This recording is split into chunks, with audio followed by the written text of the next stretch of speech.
ਇਸ ਵੇਲੇ ਦੀ ਇੱਕ ਵੱਡੀ ਖਬਰ ਅਮਰੀਕਾ ਚੋਂ ਆ ਰਹੀ ਹੈ। ਐਕਮੇ ਕਾਉਂਟੀ ਦੇ ਵਿੱਚ ਇੱਕ ਪਿਓ ਤੇ ਧੀ ਦਾ ਕਤਲ ਕਰ ਦਿੱਤਾ ਗਿਆ। ਇਹਨਾਂ ਪਿਓ ਧੀ ਦਾ ਸਬੰਧ ਗੁਜਰਾਤ ਦੇ ਨਾਲ ਦੱਸਿਆ ਗਿਆ।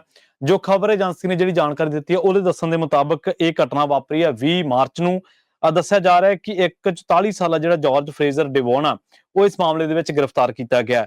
24 ਸਾਲਾ ਇਹ ਬੱਚੀ ਹੈ, ਉਰਮੀ ਪਟੇਲ ਦਾ ਨਾਮ ਦੱਸਿਆ ਗਿਆ ਤੇ ਇਹਦੇ ਫਾਦਰ ਨੇ 56 ਸਾਲਾ ਜਿਨ੍ਹਾਂ ਦਾ ਨਾਮ ਪ੍ਰਦੀਪ ਪਟੇਲ ਦੱਸਿਆ ਗਿਆ।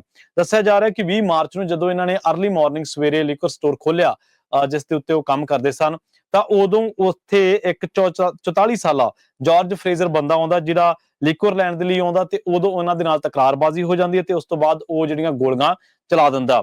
ਪ੍ਰਦੀਪ ਪਟੇਲ ਥਾਂ ਮਾਰਿਆ ਜਾਂਦਾ ਤੇ ਉਰਮੀ ਪਟੇਲ ਜਿਹੜੀ ਆ ਉਹ ਜਦੋਂ ਹਸਪਤਾਲ ਜਾਂਦੀ ਹੈ ਤੇ ਰਾਹ ਦੇ ਵਿੱਚ ਜ਼ਖਮਾਂ ਦੀ ਤਾਬ ਨਾ ਸਹਾਰਦਿਆਂ ਉਹ ਦਮ ਤੋੜ ਜਾਂਦੀ ਆ।